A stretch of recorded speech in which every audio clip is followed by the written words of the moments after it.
action. What's up, everyone? Welcome to another video. Today we're talking about 6 persuasion principles that will help you get someone to take action. My name is Muneer, and today this is another episode of Charming Confident Communication. And today, as I said, we are talking about 6 principles that will help you to get someone to take action. 6 principles of persuasion. These are from my best-selling book, Power Persuasion. I'll put a link to it in the description. Anyhow, so first of all, if you're tuning in for the first time, Charming Confident Communication is a show that I try and do daily live. So if you are watching this on Facebook, we are live, even though I have random little effects like this. Okay, that didn't work. Where are my effects going? All right, hold on. There we go. Even though I have random effects, we are live. So, and in this series, we talk about how you can unconsciously and confidently connect, converse, communicate, or convert, whether it's online or offline, even if you are the shyest of wallflowers. So let's get on to today's topic. Principles of persuasion. Let me tell you a little bit about it. First of all, when I first started my career, I did door-to-door sales, right?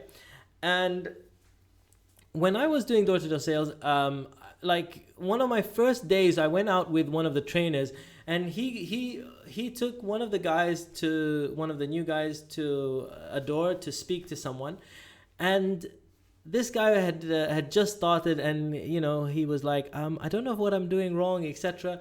And the trainer said, okay, let me just go and see what you're doing. And so this guy went up to the door, rang the bell, and he was like, hi, listen, my name is whatever. Bob, let's call him Bob, right? And he's like, would you be interested in changing your service provider, your telephone service provider, etc. And the person was like, you know what, no thanks, I'm not interested. And then he was like, you know what, please, like, because if I get a commission, if you change, then I'll get a commission, and it'll be really good. And the guy was like, yeah, no, I'm not changing. No, thanks, go away. Thank you very much. See you later. Bye. And this guy didn't get a sale, and the trainer was like, oh my God. It's like, okay, whatever you said, yeah, it might be true, but there's no way that you're going to persuade someone. You had none of the persuasion principles in what you were saying to the person. So of course they're not going to be interested in what you have to offer. So here's what you need to do. You need to use these persuasion principles, because without them, people aren't going to buy. They're never going to take action. And let me take a little step back and give you an analogy of what these persuasion principles are. Think of laughter, right? We all laugh, and there's many ways to achieve laughter, right? Like you could go, someone could tell you a joke. You could hear something and laugh. You could see a meme and laugh. You could hear a story and laugh. I could make you laugh with my childlike impression.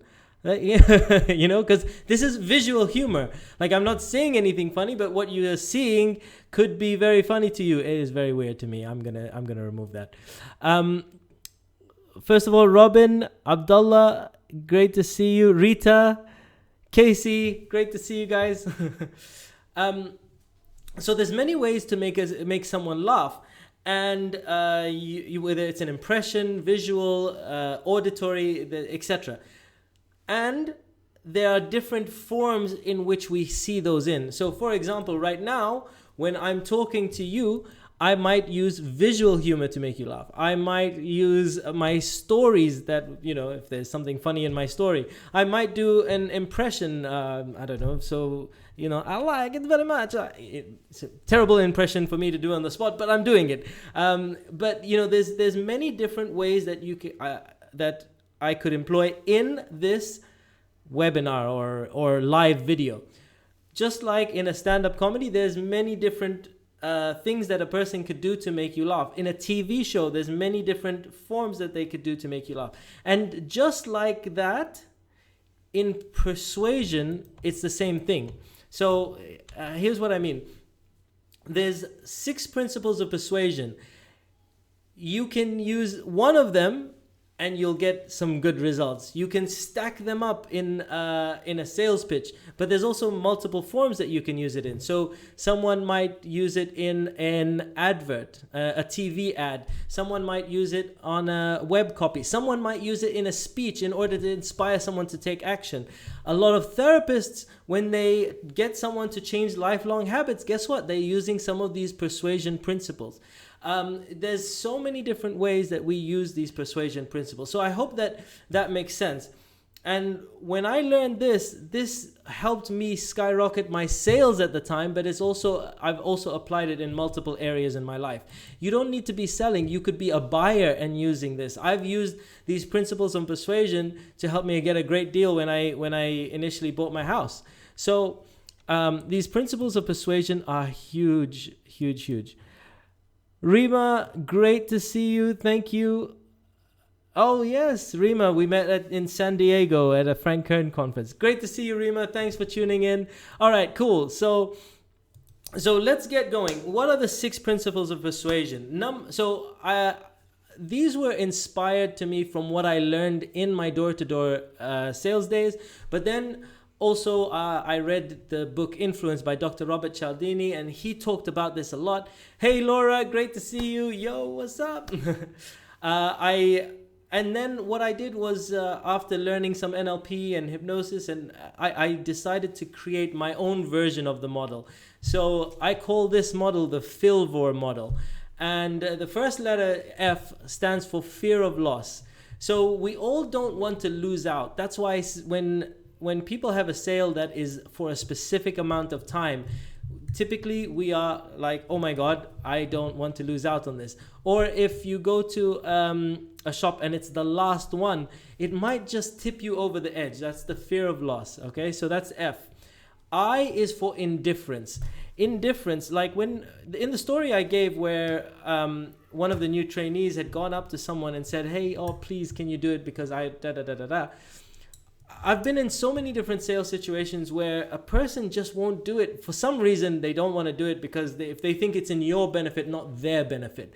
Like, that's what's got to be higher. It's got to be in their benefit. Like, when someone really truly believes that, like, if they do it or they don't do it, it doesn't matter to you, then they're more likely to do it. It's just like in the dating world, playing hard to get. Like when someone's really desperate, you're not too interested, right? So it's the same sort of principle. The analogy that I like to say is, if you have ever seen a cat like lying around in the street, or like not a complete stray cat, it belongs to someone, and you want to go and stroke it. If you walk up to it, guess what? It runs away. It's like, whoa, I'm out of here. Like, whoa, what the hell? What are you doing? Like, why would you even come to me? But then I'm like the cat whisperer. If I want a cat to come to me, I show that I'm kind of interested, but I just sort of sit there and I sit down a little bit, and it becomes curious, and then the cat will come to me. And that's because of this whole indifference principle. So, hey, Mohammed, great to see you. Thanks for tuning in. All right, cool. So that was the F, fear of loss. I, indifference. L is likability.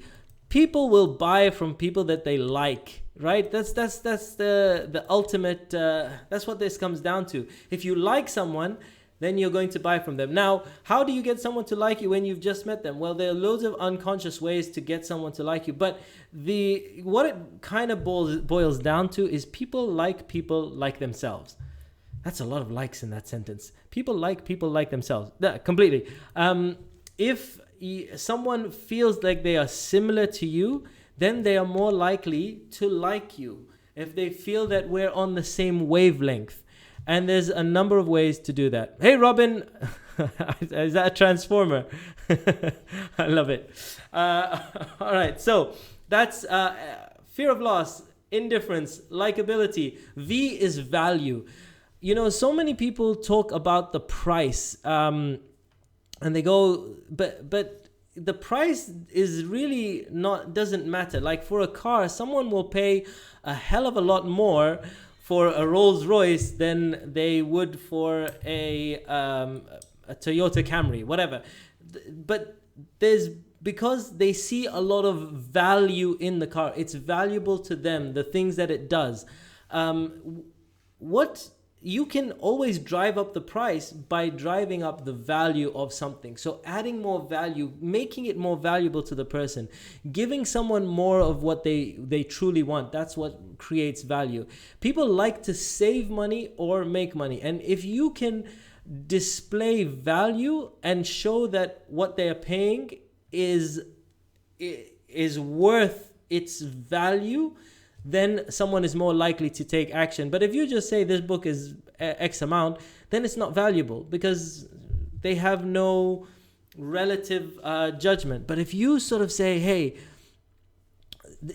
you're going to pay this much, but this is what it's going to give you. It will allow you to do this. It will allow you to do that. It will allow you to do this. And one of those things you would have paid $10,000 for. So this book is worth it. They're like, oh my God, this solves such a big problem. I would have paid X amount to solve that problem. Here's my money. Take my money. Take my money. Where's the money? Where's the money? Take my money. Take my money. I'm throwing money at you. If you show that it's valuable, boom, people love it. It's all about the Benjamins, baby. It's all about the Benjamins. All right, cool. Now, all right. So that was V, FILVO. Other people's perception. Oh, this is such a cool one. And it's like, I remember. I don't want to name names of countries, but I remember at one point someone that was in the biggest in this big construction in the construction field, and they would create these huge developments. They went to one of the countries and they said, oh, you know what, listen, this country has just built the most amazing thing. And you know what? I think you guys would love one of those. And the guy just went, okay, yep. The countries literally just said, okay, yes, we want one. We want one. You know what? We want two. If that country did it, we want one. So other people's what other people are doing is other people's perception is literally, we are more influenced by what other people do. Look at websites like IMDb or TripAdvisor. Why do we go there? Because we care about what other people have done. We want to know what other people thought. We want to know why other people like it, etc. And we are more persuaded because other people are doing it. So if other people are doing it, then it must be good. So I will do it. That's one of the principles of persuasion. All right, cool. So other people's perception. Thank you, Laura. You're like taking notes. I'm loving this. All right, cool. And then number 6 is reciprocity. Reciprocity is very simple, and I use this a lot in hypnosis, but even in my general life. If I want to be happy, if I want someone to be happy and smile when I meet them, guess what? I'm going to be happy and smiling when I meet them. If I want people to feel energetic when I'm speaking and entertaining an audience, I am energetic, and people become energetic. So, but also when you give something to someone, then they feel like they want to give it back. I go first. All right. So, going first is another concept, but reciprocity means you do something for someone and then people feel obliged to do something back for you. So for example, when online, I will give away a lot of content, a lot of free things, a lot of some of my best teachers, the people that I've learned from, they give so much value for free, and then you're like, oh my God, if their free stuff is so valuable, then I imagine their paid stuff. And then that's how they get customers, by building a lot of value in advance. And when you give so much value in advance, people are more willing to work with you. So that is the FILVOR model, my principles of persuasion. I will be going into each of them in more details in different videos. But today I just wanted to give you a little bit of an overview of the 6 principles of persuasion. And it's nearly time for me to break my fast. So, ladies and gentlemen, thank you very much for tuning in. Thank you for all the interaction, the comments. If you haven't, please do subscribe to my channel. And the channel is youtube.com/Muneer. Hit the bell notification. And I will see you on another video very, very soon. One love. Peace out. Thank you for tuning in. I will see you on another video very soon.